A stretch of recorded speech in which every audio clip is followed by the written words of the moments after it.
Otra obligación que tendrán los empleadores respecto del tema de prestaciones sociales será lo referente a las cesantías, y esta vez desde el punto de vista del sistema de liquidación anual definitiva. Y es que respecto de cesantías podríamos hablar de tres sistemas que contempla la ley. Uno es el sistema tradicional que aplica para los empleados que fueron vinculados por contrato de trabajo antes del 1 de enero de 1991.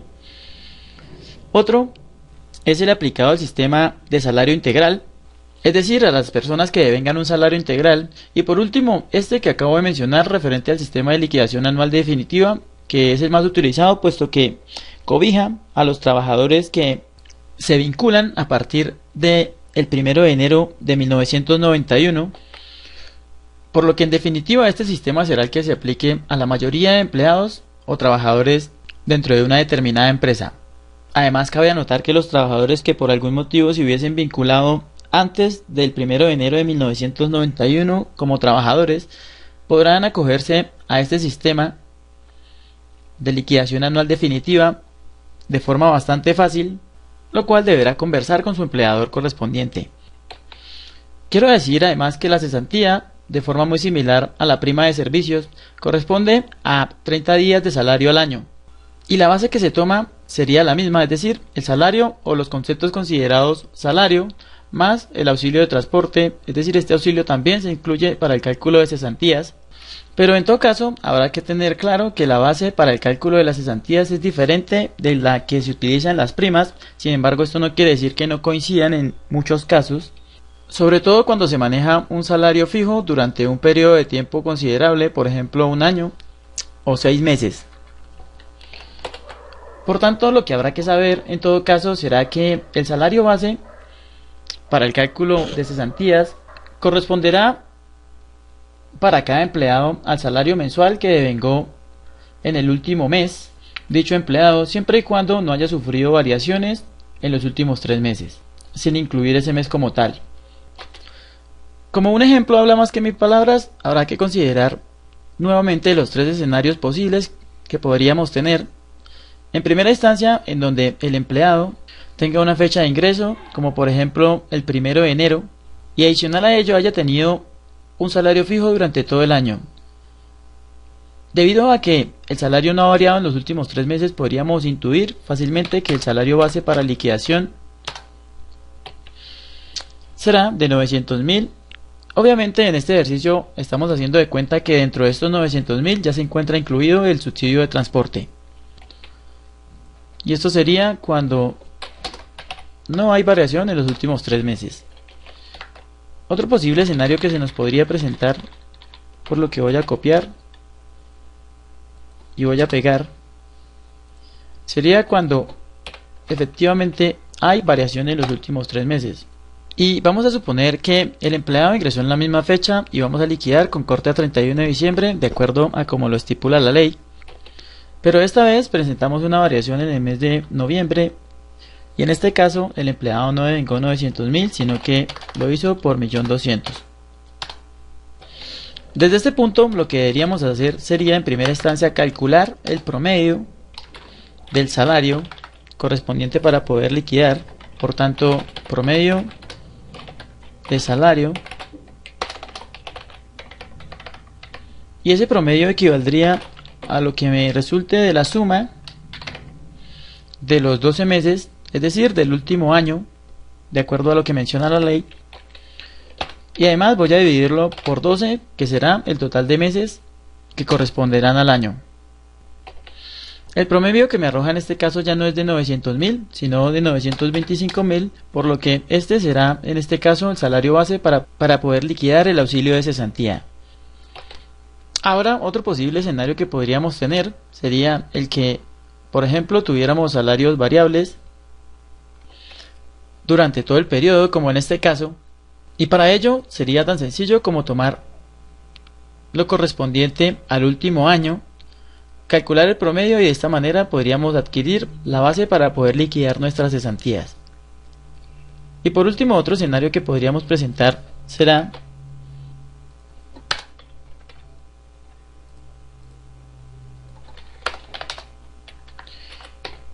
el caso en donde el empleado no haya cumplido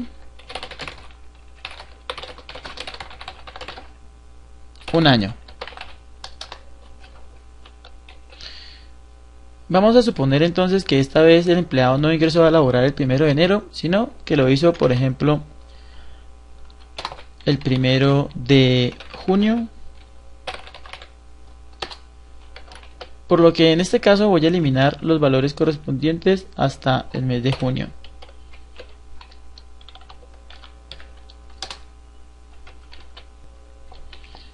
Y desde este punto habrá que decir que la misma fórmula que planteé en los ejercicios anteriores me funcionará, puesto que lo que debo hacer será calcular el promedio, pero esta vez no dividido entre 12, que serían todos los meses del año, sino los meses que se encuentran incluidos dentro de mi cálculo correspondiente. En este caso 1, 2, 3, 4, 5, 6 y 7, por tanto dividido entre 7, y con esto hallaríamos la base correspondiente para cálculo de cesantías. Ahora, una vez hayamos obtenido la base para poder liquidar nuestro auxilio de cesantía, bastará con utilizar la fórmula que tenemos en esta parte de aquí, que como vemos es exactamente igual a la que utilizamos para el cálculo de la prima. Por ello, si quisiéramos calcular en este caso, diríamos que prima equivale a lo que me resulte de los días trabajados. En este caso, el empleado laboró todo un año, por lo que 360. Esto lo multiplicaré en todo caso por 925.000. Cálculo que me resultará igual si selecciono esta cifra del lado de acá. Y adicional a ello, divido todo esto por 360 días. Doy a Enter y como vemos automáticamente nos genera el cálculo, que si lo vemos desde un ángulo práctico, diríamos que puesto que el empleado trabajó todo el año, debería recibir, de acuerdo a lo que dice la ley, un salario completo por concepto de cesantía. A pesar de que es importante saber liquidar las cesantías, también se hace necesario tener claro que una vez liquidadas las cesantías, que por lo general se liquidan con corte al 31 de diciembre de cada año, o en su defecto al momento en que termina el contrato de trabajo de un determinado empleado. Y lo que quiero decir con esto es que todo empleador debe liquidar con corte al 31 de diciembre las cesantías de todos los empleados que tenga hasta esa fecha, y el valor que resulte de dicha liquidación deberá consignarlo en un fondo de cesantías, que además es elegido por cada uno de los empleados. Por ejemplo, si tengo 10 empleados, podría tener 10 fondos de cesantías diferentes, puesto que cada uno de ellos podría tener una predilección diferente, y en todo caso ese aporte deberé consignarlo en el fondo de cesantías a más tardar el 15 de febrero del año siguiente. Entonces, si por ejemplo llegase a liquidar al 31 de diciembre de 2015 mis cesantías, deberé pagarlas al fondo correspondiente de cada empleado a más tardar el 15 de febrero del año 2016. Quiero anotar también que las cesantías generan un porcentaje de intereses que deberemos pagárselos a los empleados a más tardar el 31 de enero, y que de eso hablaremos a continuación. Adicional a ello, reitero lo que dije hace un momento, de que en los casos en que el empleado se retire, por ejemplo, el 11 de noviembre, ese día deberé liquidar las cesantías del empleado, pero esta vez no la vamos a consignar al fondo de cesantías, sino que se la vamos a pagar directamente al trabajador. En conclusión, podría decir que si un empleado se retira antes del 31 de diciembre de cada año, deberé por alguna razón liquidar las cesantías que se hayan causado hasta el momento, es decir, entre la fecha de ingreso y la fecha de retiro, y posterior a ello deberé pagárselas directamente al trabajador y no al fondo. Fondo que usualmente, cuando existe dinero de un determinado trabajador, internamente liquida una serie de rendimientos a la cuenta personal de dicho empleado.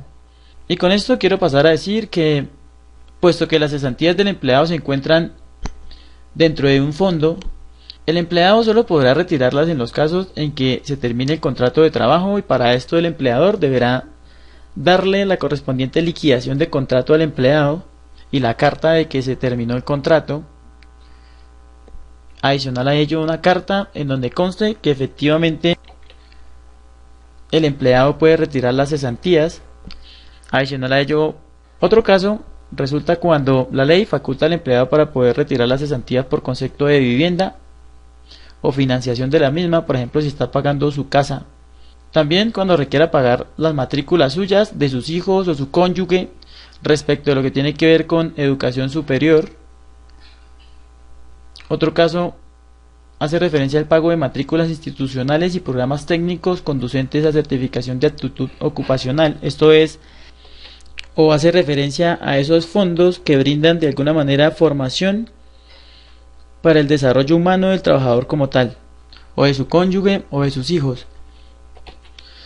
Hay que saber además que al momento en que un empleado determinado quiera elegir un fondo de cesantías, podrá hacerlo sin ningún inconveniente, anotando que si tiene un contrato con un determinado empleador, podrá elegir un fondo de cesantías. Si tiene muchos contratos con un empleador, podrá elegir únicamente un fondo de cesantías, mientras que si celebra contratos con diferentes empleadores, podrá tener tantos fondos de cesantía como empleadores. Y para afiliarse a un determinado fondo de cesantías, bastará con que el empleador haga la consignación al respectivo fondo a nombre del empleado que se trate. Ya para terminar, habrá que decir que desde el punto de vista contable, y al igual que la prima de servicios, el empleador deberá considerar la posibilidad de ejecutar provisiones en su contabilidad, es decir, como una especie de ahorro contable, en donde el total de vengado mensual del empleado deberá disponer un 8,333%, que equivaldrá al porcentaje mensual estipulado por ley. Otra cuestión que habrá que tener en cuenta será el hecho de tener en cuenta que existen algunos trabajadores excluidos del derecho de cesantía.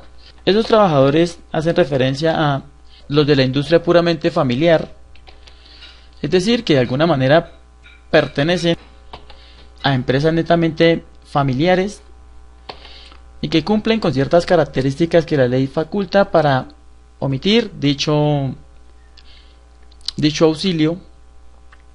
Además, los artesanos que trabajando personalmente en su establecimiento no ocupen más de 5 trabajadores permanentes extraños de su familia. Esto es, por ejemplo, si tengo mi empresa y ocupo 4 personas que no son familiares mías en labores de artesanía, podré dejar de pagarle a esos empleados el auxilio de cesantías correspondiente mencionado en este artículo.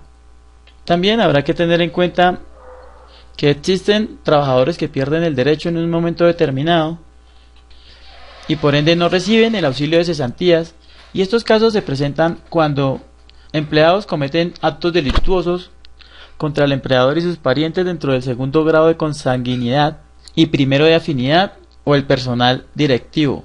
Por ejemplo, cuando un trabajador de alguna manera atenta contra el director de la empresa, el gerente, o contra uno de los hermanos del gerente, podrá existir la posibilidad de que el empleador retenga, por lo menos hasta que la ley decida, el auxilio de cesantía de que trata este artículo. Adicional a ello, cuando el empleado daña las edificaciones, la maquinaria o los materiales relacionados con el trabajo, también podrá perder el auxilio de cesantía mientras que la ley decide. Y lo mismo para el caso en donde el empleador revela secretos técnicos o comerciales de carácter privado con juicio grave para la empresa. Es decir, que si yo tengo un secreto respecto de cómo fabrico un determinado producto y un empleado lo revela a mi competencia, podré retenerle la cesantía hasta el término en que la ley lo apruebe.